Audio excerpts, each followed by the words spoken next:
I did a lot of exercise. I weighed and measured everything, and I put a lot of effort into losing weight, and I never lost weight. It was so frustrating. And I was like overweight and trying to do exercise at 220 pounds doing, it is very difficult to throw a burpee around at 220, it's just impossible actually, Right. And, but I would try, and it just never worked. And it was very frustrating. And I had this going on all my life. I've always been struggling with weight since I was in first grade, but I just had enough. I was into like the double X's, and I couldn't find clothes that I liked because they were few and far between and not my style. And I was really frustrated with the whole situation.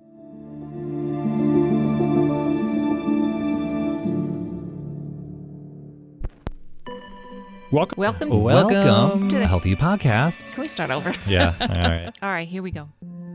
Welcome to the Healthy You Podcast from North Shore University Health System, where we explore trending topics in healthcare. I'm Carolyn Starks. And I'm Jon Hillenbrand. So I'm going to start recording so we can capture the magic. Okay. Dr. Michael Ujiki is an advanced laparoscopic and bariatric surgery specialist at North Shore. He was the first doctor in the state of Illinois and among the first in the country to successfully execute the endoscopic sleeve gastroplasty in 2008. That's a hard title of a procedure to say. Is it a procedure or a surgery? It's a procedure. Okay. Welcome to the podcast, Dr. Welcome. Ujiki. Thank you. I can guarantee you we're probably going to mess up the name of that procedure throughout this entire podcast. And we've been talking a lot about it, in the office, and already I've heard endoappendectomy, sleeveless gastronomy, sleeveless dress for weight loss. No, just kidding. We got him to laugh. The actual name is Dr. Ujiki. It's the endoscopic sleeve gastroplasty. And can you break that down? What do each of those words mean? Yeah, it's actually important because I think people need to know. So endoscopic means through the mouth. So there are no incisions. And that's probably the most important part of the procedure, is that it's an incisionless procedure, which means that it's less painful. Some have almost no pain. There are no scars. Wow. Inside or out. Oh, wow. And so it's a better procedure than a surgical procedure for that reason. Sleeve means that we are suturing the stomach into a configuration that looks like a sleeve. I actually think it looks more like in the shape and size of a banana, but it's basically you're suturing the stomach from within and you're making it smaller, the size of a small banana. So if you had a pillow and you took sutures and you sewed it in half, or sewed, or even made smaller. a seam, or exactly. So you would be suturing that pillowcase from the inside and down to a very thin tubular structure. Well, how big is the stomach before? Yeah, so that's a good question. So we typically say that the average stomach size is about the size of a football, and after this procedure, it would probably be about the size of like a banana. Wow. And gastroplasty, by the way, just means that you're suturing the stomach. That's all that means. Okay. So you're reconfiguring the stomach. So it's an incisionless reconfiguration of the stomach into a sleeve shape. It's like rhinoplasty for nose jobs. Right. Yeah. Exactly right. Right. I still think it needs a new name. Rhinoplasty. Yeah. Just, people need a name where they say, like, small stomach. Right. Yeah. Well, surgeons and doctors that do the procedure just say ESG. There you go. Everyone just says ESG now, and you're welcome to do the same. All right, ESG. Hey. I like it. Well, I also All like right. endoscopic banana gastroplasty. Yeah. It's a good way. Yeah, I picture it better that way. That's true. Yeah. So the instruments that you're using, what did those look like? I'm just so curious. Well, nothing special other than the suturing device itself is relatively new and revolutionary. And what is that like? It has a needle and thread on it, and it fits on the end of a endoscope, just a standard endoscope that we use to diagnose people with reflux and other diseases in the stomach and esophagus. So The suturing device is put on the end of that, and we go through the mouth through the esophagus and into the stomach. And we throw several rows of sutures, suturing the stomach in with that. And these sutures are permanent sutures, and they are full thickness, which is important. It's not just one little thin layer of stomach, but they actually are really getting the whole stomach sutured in. There have been many attempts at doing this type of procedure over the last couple decades, and none have really worked well, but this device finally is what we've been looking for, and it does do its job, and we're seeing excellent results, as I'm sure we can talk about. So it's not like John thought, tiny little hands down there sewing up. Just hire the smallest surgeon you could find. A grandmother. That's next. One day. Yeah, right. One day. Right. Little robots. Honey, I Shrunk the Doctor. So is this the most popular and the newest? It's definitely one of the newest procedures, if not the newest procedure out right now. It is extremely popular. The only thing that has held it back probably the last few years has been insurance coverage, just like any bariatric procedure. But insurance coverage now is increasing, and we're seeing more and more people do it, so it's not just people that have to pay out of pocket anymore. And we're going to see even more insurance coverage as the studies are published. I mean, there have been some really good studies, multi-center randomized trials showing the benefits of this procedure, and as those studies are published and the insurance companies see them, then we'll see more and more coverage. So it is, I will say, a very popular procedure, but when patients find out that it's not covered and they can't afford it, then it becomes difficult. But as it's more and more covered, we're seeing more and more people. I can just tell you that we're seeing a logarithmic rise in our clinics in patients wanting this procedure. I mean, we used to see one maybe every few weeks because, first of all, people didn't even know about it. And now that people know about it, and now that it's getting coverage, and now that people know the long-term results, we're seeing, instead of one every 4 weeks, we're seeing 4 a day, so it's definitely increasing. So a few years back, nobody covered it, and now more and more insurance companies are covering it. So we're still less than 50% covering it, but every day that changes. We're seeing more and more. It's exciting. I think that what that tells you is that this procedure is very successful because an insurance company will not cover a weight loss procedure that isn't successful, and the fact that they are tells you a lot. So, it seems like many of these surgeries could exclude a significant portion of the community, especially communities that need it most, So how do you reconcile that? It seems like, is it a procedure, for the wealthy, so to speak? Right. Not anymore. I think it probably was 4 or 5 years ago. Because, if insurance doesn't cover it, it can be expensive. But, as we're seeing that expansion in coverage, and I think also North Shore has done an excellent job of trying to meet those needs too. So when I look at the cost, for the hospital to buy the equipment and all the time to do it and all of that, and I look at what they're willing to do for the patients, it's they're making it possible for people. Taking like a step backwards, what is a typical patient? What do they look like? What are they, how do they present themselves? Yeah, no, that's important. So this procedure was really meant for people that are maybe not heavy enough, if you will, or don't have the body mass index to require surgery. So typically for surgery, a body mass index of 40 or greater, and body mass index is a ratio of your height and your weight. A body mass index of 40 or greater is an indication for surgery like gastric bypass or laparoscopic sleeve gastrectomy or the adjustable gastric band. This procedure was meant for people that are not quite there yet, but maybe getting close. So a body mass index of 30 to 40 originally is what it was meant for. So again, people that are obese, so a body mass index of 30 is considered obese, but a body mass index of 35 is morbidly obese. So we don't want you to get to that point because we know that your life shortens. Your mortality increases as your weight goes up.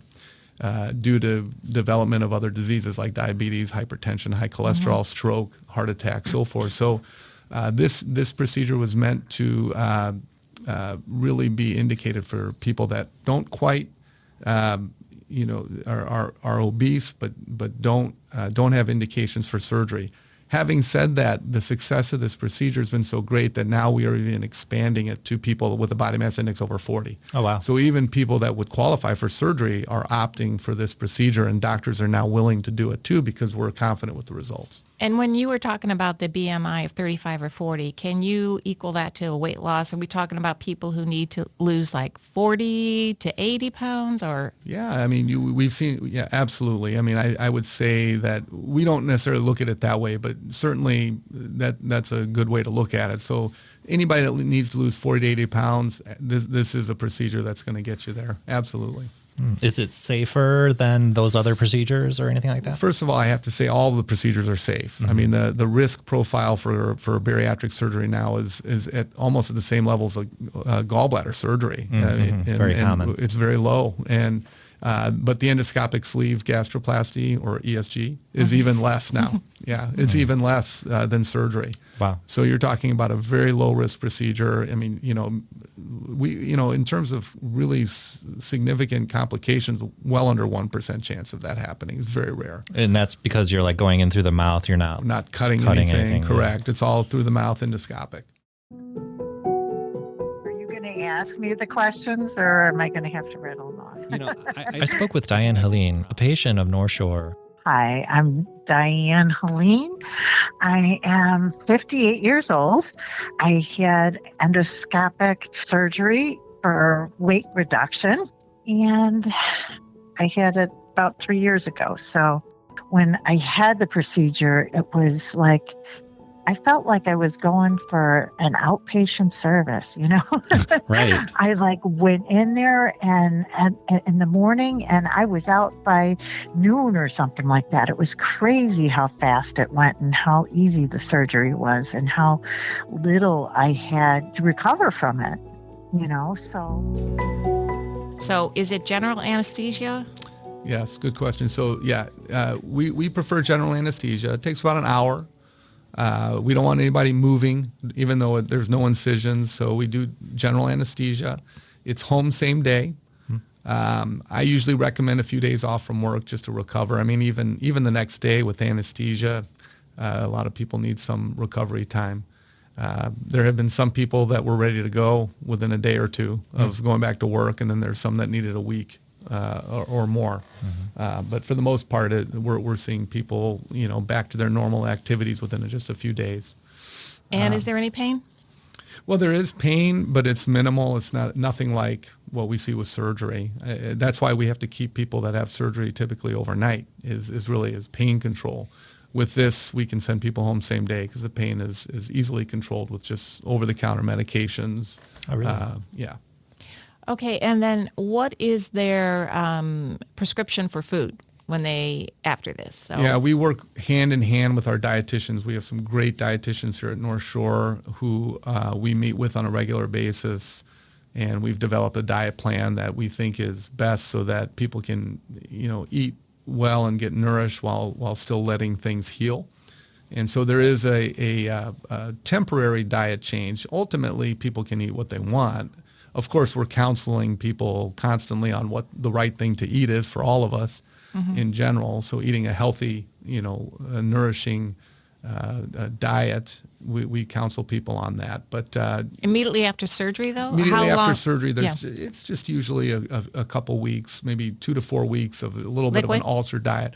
Liquid is not that long. Liquid we do for about a week or so, and then we move to kind of a very soft diet and then a soft diet after that. Usually by 6 weeks or so, people are back on a solid regular diet. Okay. And then what you were talking about is very successful, but how do you define, success? Ultimate success would be you're not morbidly obese anymore. So Right. getting your body mass index under 30 is considered successful. And so that's how we gauge it. And then maintaining that weight loss is important too, and that's we meet with our patients every year at a minimum. We meet several times that first year, and then even 5-10 years later, we still meet with everybody at least once a year and just make sure that everyone is staying on track, staying on a healthy diet and exercising, which my patients hear ad nauseum, but exercising is the most important thing to do, because calorie restriction, which is what this procedure does, is a very quick way to lose weight. But it has been proven over and over again that exercise is the most important way to maintain weight loss, because your body will adapt to low calories, and so you have to keep challenging it with increasing the metabolism or by exercising. And what kind of successes are you seeing? Is it working? It's working very well. Yeah. So we're seeing about 50% excess weight loss, which I know is a little bit confusing, but if you take somebody that's 100 pounds overweight, we're seeing a 50-pound weight loss, and that's just average. So there are some people that are more, some people that are less. Mm-hmm. And we're seeing that maintain. I mean, we've been studying people now for several years. So we're seeing that weight loss maintaining out even 4 years. Wow. And so that's exciting. This is not a temporary thing for 6 months or a year, but we're seeing it even out years later. And that's why we weren't talking about this 4 or 5 years ago, because we really wanted to see what the results were more long-term. And now we're starting to see that. So we're on par with the surgical procedures. We're seeing the results that are similar to surgery. I bet the key to that is that you look at those patients and you think 50 pounds, well, is that a lot? Yes. But if you read their backstory, I bet that they've been trying for years and years, 10 different diets, lost weight, gained it back. Right. I bet that is the typical profile. That's right. No, well, that's absolutely it. I mean, everybody should try. We wouldn't usually recommend the procedure if you haven't tried medical weight loss first. But I will tell you that this procedure and others in the past have been randomized against diet and exercise, even medically managed weight loss for many, many years. And typically we see about 4%, weight loss in the medically managed group. So you're talking about 4% versus 50.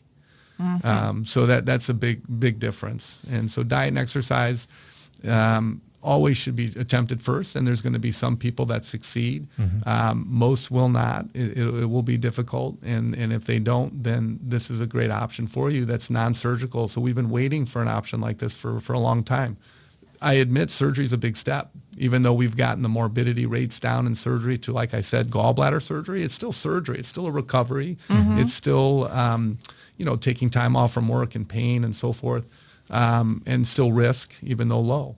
Now we have something that's in between that. We have something that's going to be more effective than diet and exercise, but not with the risk of surgery. So that's what's exciting about it.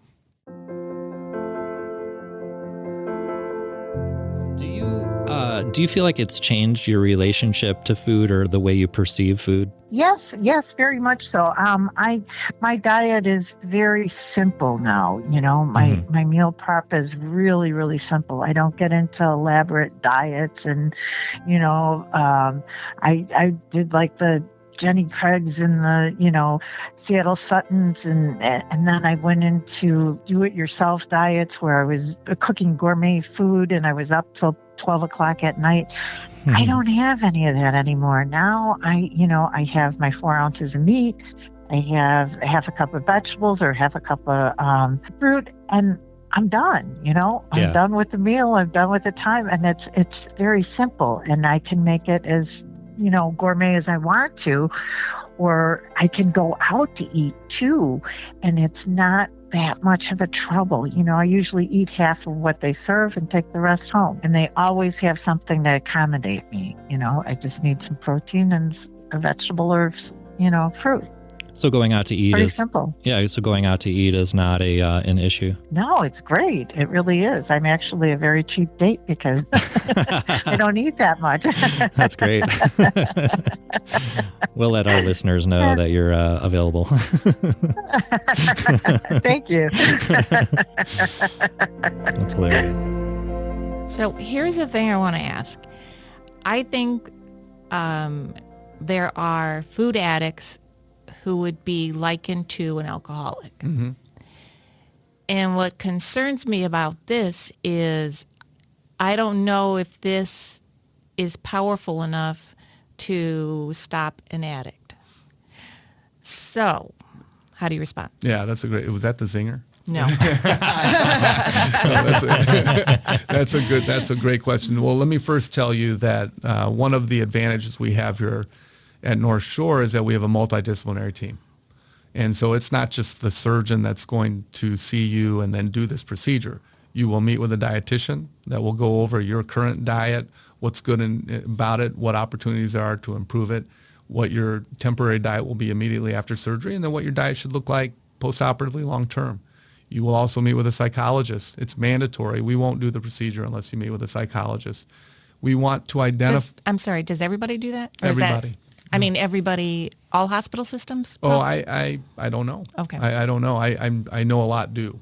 Okay. There probably are some that don't. They might skip that part, but and maybe they don't have the access to it. I'm sure everybody would want to, but there may not always be the resources for it. Who are you trying to weed out? Well, I don't know if it's weed out. I think it's help. We want to find, if you have a food addiction problem, we want to identify it, and then we want to give you the tools to overcome that, and then prior to surgery. Oh, so get that under control. Yeah, that's under control prior to surgery. So we work, again, just as I had mentioned earlier with our dietitians, we work hand in hand with our psychologists too. And they see every one of our patients, and they tell us when a patient's not ready, and we wait until that patient is ready. There are a few that are never ready and never get it. And that's because it's actually better for them not to have the procedure, or the procedure may be a waste of time. Right. So, but most people Yeah. they see improvement. The psychologists are wonderful. They help people understand what the problem is and how to fix it, and they give them tools to fix it that are lifelong. Even if you're talking to somebody, like I could see, someone, a psychologist, undercovering like an emotional eater, or at a high level, obviously, we all emotional eat. That's very common, right. by the way. No, Yes. but extremely common, and they uncover that. Yeah, they absolutely, and they help people with that. And then what about when we get into those more severe cases, like, although a bulimic, I heard, is not really often overweight, right? Somebody who has... It's an eating disorder. Well, that's not true. I mean, there are people that are bulimic that are overweight. Oh, okay. And you'd have to absolutely find that too and get that under control. Absolutely, yeah. We would never perform any procedure, whether an ESG or surgery, on somebody that doesn't have a controlled, Gotcha. Psychological problem, I guess. Yeah. Yeah. We our psychologists help us with that tremendously. Right. And help the patients more. I mean, that's the most important. Yeah, I mean, and this is, I see so many positives to this, and especially how it has evolved from, I don't know, it seems like years ago, and I'm thinking of Al Roker. I don't remember the surgery he has, but I remember thinking, like, how could anybody have that surgery? Do you remember? Yeah, he had a gastric bypass. Yeah, which is what again? That's a surgical procedure. That's the oldest one, I think, Right. that's been around. It's been around since the 1960s, and it's still somewhat considered the gold standard surgery. Really? Yeah, it's still considered the gold standard. We still perform it quite a bit. It is excellent for a certain patient population that needs a lot of good weight loss, that may have a lot of weight-related problems like diabetes, hypertension, hypercholesterolemia.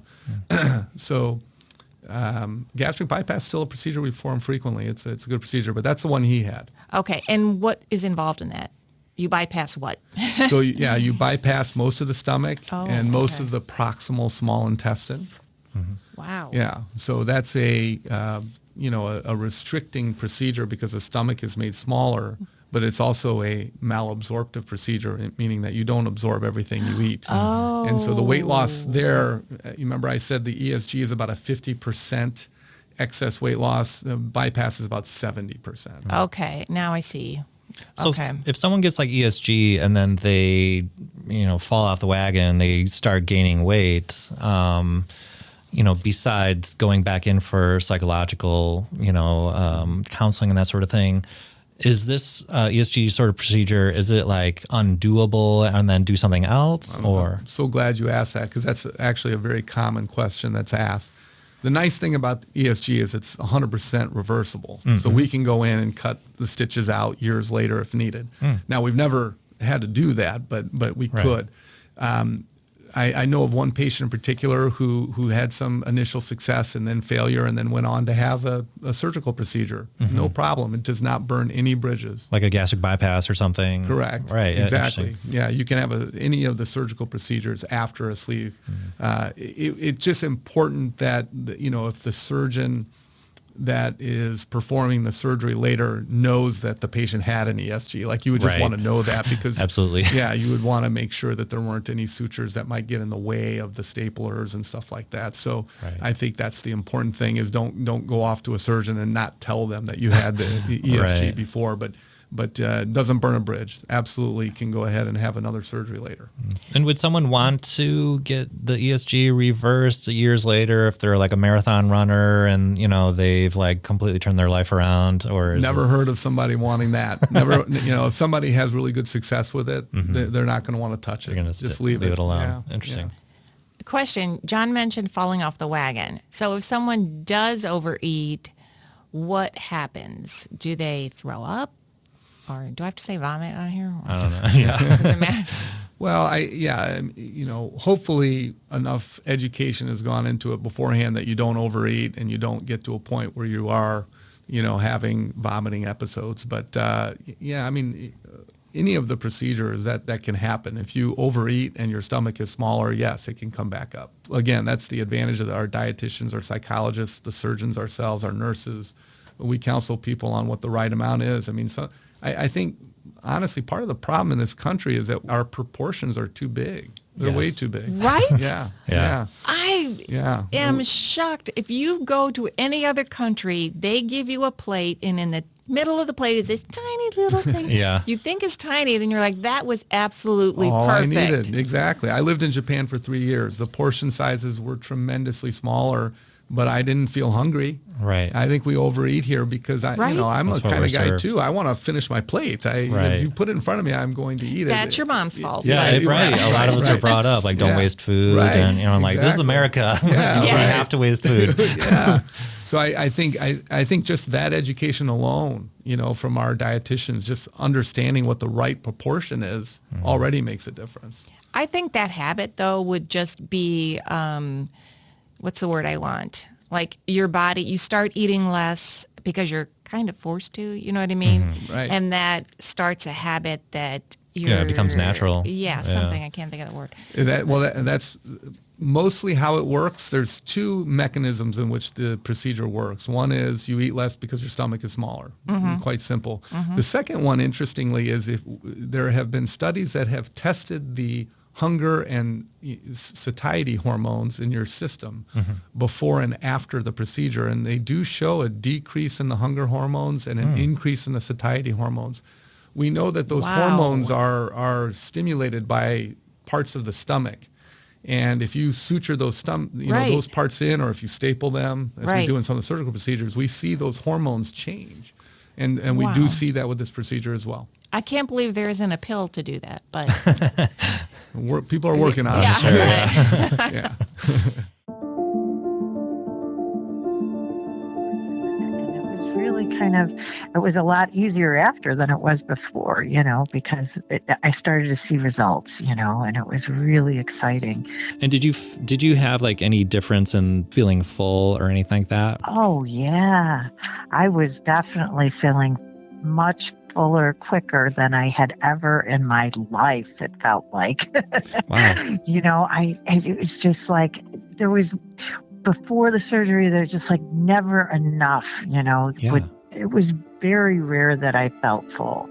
And, I could binge on like a bag of cookies or, pizza, an extra large pizza or whatever, now I can't do that. And I'm okay with that. It's wonderful. I feel a little bit full. I stop and that's it. I don't want to overindulge anymore. I'm not interested in it. It just doesn't appeal to me anymore. I love the food that I eat. I really love food, and it doesn't taste any different, but it's just, I feel different. I feel like I'm full and I don't need a half a pizza to, when I can be happy with a couple slices. Right. That's really interesting. So you're less hungry. Correct. So you're less hungry and you can eat less. Yeah. And you eat less. So Right. in a way, the physical procedure also changes the brain, I bet. Yeah. Exactly Yeah. right. The hormones. The exactly hormones right. in the brain, and I think it all it works. Do you think there's less of a stigma now to bariatric weight loss surgeries? I think we're getting there. I think people are getting to the point where now that we know that mortality is higher, cancer rates are higher in the obese population, you're more likely to have a stroke, a heart attack. I think people now are, saying, I want to live a long, healthy life. Quality of life is better. So I think there is. I think there was legitimate concern in the past. I mean, when I first started doing weight loss surgery in 2000, complication rates were higher. They were. I mean, it was a complicated procedure, and you really had to weigh the risks and the benefits of doing the procedure. But now we have the morbidity rates down to 2%. I mean, that's pretty impressive. So now I think it really opens it up to people, look, this is a quality of life. This is not life or death as much anymore. This is quality of life as well. So you're going to spend less money on medications. You're going to feel better. You're going to have less arthritis. You're going to have better bowel and bladder function. You're going to feel better. You're going to be less tired. And so people now are opting for it, and we can offer it now confidently too because we know it's low risk. And so I think in that way it does. I think, we still, if you look at the percentage of people that would qualify for surgery that actually have it, it's still low. And I think that we have to make sure that physicians and patients understand, that complication rates are lower with procedures. And this is another addition now. The ESG is a new addition here where we have even a lower risk procedure that can really affect people's quality of life in a positive way. So hopefully the stigma is going away. That's awesome. When you talked about, let's talk about not qualifying. Are there comorbidities or something that would disqualify someone? Not disqualify. Actually, the more You don't like the words I use. You're not disqualify, Carolyn. God. Well, I think really it just comes down to can the patient undergo general anesthesia for an hour or so? Oh, okay. If somebody has such bad heart disease that they can't undergo the procedure, then unfortunately, we're a little stuck. We can't really offer it. Okay. But they're really, other than that, we can offer ESG in particular to most people. And if people are outside of that range of being able to qualify for the procedure, do we work with them so that they can lose weight so they can get to that point, or, gain other healthier lifestyle so they can get to that point where they would qualify for the procedure? Yeah, that's a good question. I think, first of all, if you're not heavy enough, I guess if your body mass index is under 30, you probably don't need the procedure. Just need maybe just counseling, on weight loss tactics, both from a psychologist and dietitian. We see, we see a lot of people at North Shore in our weight management program that probably the majority of the people don't go down a procedure route, whether it's Right. ESG or surgery. And so typically that counseling is just enough. Just education on diet, just what we talked about, portion sizes, stuff like that. If somebody's body mass index is 29, we can usually successfully treat them. Now, the other way, so if someone's body mass index is 45 or 50, I've had a surgeon that came to me with a body mass index of 50, and I said, I think surgery is probably better than the endoscopic, procedure because you'll get more weight loss. It will be covered, and you probably should just do that. But I will say that I was very strict about that body mass index of 30 to 40 a few years ago. Now, because the results have been so good, I'm willing Expanding to it out, expanding it. I think somebody with a body mass index of 42, 3, 4, even 5, if they want the endoscopic procedure, and now of course I let them know you might have a little more weight loss with a little bit more of a procedure, a more surgical procedure, more of a recovery, a little bit higher risk, but more weight loss. Just make sure you understand that is an option there, give and take. Well, I really want the endoscopic procedure. Absolutely, it's safe and it's effective. So I'm willing to offer it to about anybody now with the body mass, any body mass index. And I will say that even as we go further on, I think even a body mass index of 50, I just would want to make sure that they're understanding that the surgical procedures are going to be a bit more effective. And at 50, you probably want that because, diabetes is more likely now, and Right. hypertension, high cholesterol. I mean, you really want the maximal weight loss. And though this is close, it's still not like a gastric bypass or others like loop duodenal switch that we offer. That's even more than bypass. So when someone hits a body mass index that high, I start to think of like a procedure that's going to maximize their weight loss first. Right. Do you see things like type 2 diabetes? You're going to hate this word again. Reversed. I know it's not. I love that word. Do you? Yes, absolutely. We see it reversed. Ding, ding, ding, ding, ding, ding. Yeah, Ding, ding, ding. Yeah, no, Yeah. we do. I mean, all of these procedures, that's probably the biggest benefit, more than the cosmetics of, looking thinner. What excites us and the reason that it's around is that people get off their diabetes medication. So that's the best part. So we just finished this large multi-center trial with Mayo Clinic and Johns Hopkins and some other centers. And what we did see is not just the weight loss, but we saw people getting off their diabetic medications. We saw people Wow. getting off their hypertension medications. We saw people getting off their high cholesterol Wow. medications. We saw sleep apnea going away. What? So, yeah. So it's Like quitting good. smoking or something. It's like your whole life improves. Yeah, that's right. It's true. Explain the trial. What were you? What was the research about? Yeah, there were multiple centers involved, and Mayo Clinic ran the trial. They did a great job, and basically the money was granted to us to do this, so patients actually got paid to do the trial. And we randomized patients, meaning that if a patient came in, literally a coin was flipped, and they either went into the ESG arm or they did diet and exercise monthly visits with us, with our dietitians and psychologists. Everyone was evaluated, and we followed everybody out for 2 years.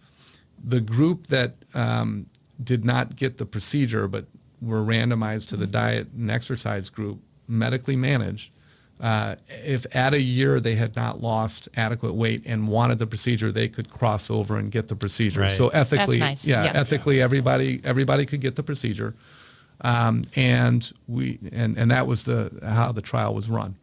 And so we were about almost 3 years out now, and we saw significant weight loss in the ESG group. We saw minimal to we didn't have any complications at North Shore. I think there were minimal in the whole trial. There were several hundred patients involved in this trial from across the country, and it just showed a big difference between in weight loss between the two groups. That's awesome. What else do we want to know? Or is there anything what haven't we talked about? Talked about a lot. I know. I think one question I would ask is if someone's interested in learning more about what they can do if they're obese and want to change their life, where can they go for more information? Well, first of all, they can come to our the northshore.org website, the Weight Management Center. And the Weight Management Center is great because basically all of the options are there. So you have medically managed weight loss with meal replacement programs. You have medications for weight loss that are actually available. We joked about the pill. It's not necessarily in a pill form yet, but it's in an injection form. But there's some really good weight loss medications out there right now. And That are prescription, and you have to get them through a doctor now. Okay, correct. good. Yeah, prescription, have to get them through a doctor. And, then there's the endoscopic procedure that I mentioned. And there's another endoscopic procedure that we didn't talk about, but the balloon that we what is also that? do. Well, the balloon is a very simple procedure. We just, again, use an endoscope. We go through the mouth. We implant a balloon in the stomach, and then we fill it with water. And it expands and fills up the stomach. And so people eat less. Wow. And it's it's a simple and another effective procedure. It does have to be removed after 6 months. And so people have to, that kickstart that you were talking about, I think this is right. an optimal procedure for people that Right. just need that. And then once the balloon is removed, they are able to maintain their weight. So that's also available. So there's a couple of endoscopic procedures, and then there's the surgical procedures. So we have everything from just, education, counseling, to medications, to now endoscopic incisionless procedures, to surgery. Which is interesting because I always thought, I knew there was a long list of options, but I was thinking that the patient comes in and they decide which one they want. And it's good to know that you don't fit into every category and that it's really, a process. There's like a roadmap or something. Yeah. Not everything is the best fit, Right. which is That's actually our good to know. challenge. I mean, the challenge is really what is the best procedure for that patient? Right. What is the best treatment option, I guess I should say, for that patient? Yeah, absolutely. And then who works with you at North Shore doing these procedures? Yeah, good. Thank you for asking that. Yeah, so Dr. Michael McCormick, who was one of our fellows, so he's learned how to do all of the endoscopic and laparoscopic procedures. So he can do the endoscopic sleeve, and he'll be spending a lot of his time at Swedish Covenant as well as here at Evanston. Dr. Mason Hedberg, another one of our spectacular fellows who we just had to hire because he was so good, is here and can also perform that procedure. So there's many of us that can do it. Again, if I had to send a family member to somebody, I'd have no qualm sending them to either Dr. Hedberg or McCormick. They're just absolutely spectacular, and I'm very happy they're here at North Shore and not somewhere else. Nice. Yeah, and if you want to read about a patient's story, go to northshore.org/healthyu and read about Diane and how she lost 40 pounds and has kept it off, because I think she had this procedure 2 or more years ago. Mm-hmm.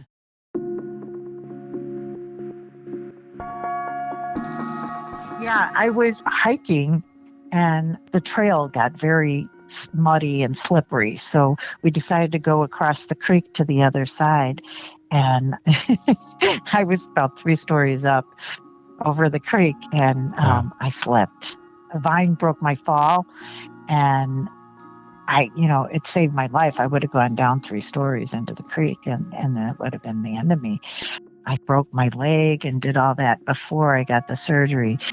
But, it was really difficult, too, to get myself on crutches and move around and do things like that at that weight. It was really difficult, Today I don't have that issue. I have balance and I'm agile and I can get around and I fit in places where most people fit, to where I felt like I didn't before, Right. That's great.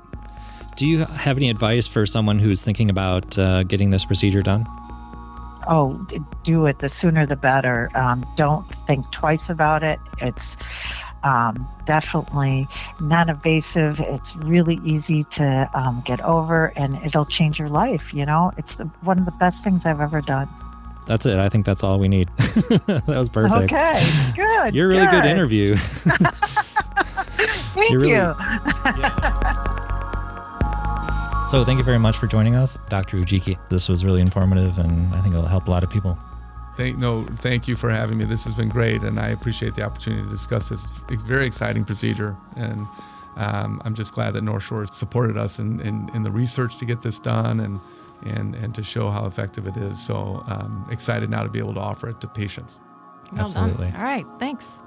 If you have any topics that you'd like us to discuss, email us at publicrelations@northshore.org, and we'll be happy to get to those topics for you. You can also follow us on social media at North Shore Web on Instagram, Twitter, or Facebook. Stay safe and see you next time.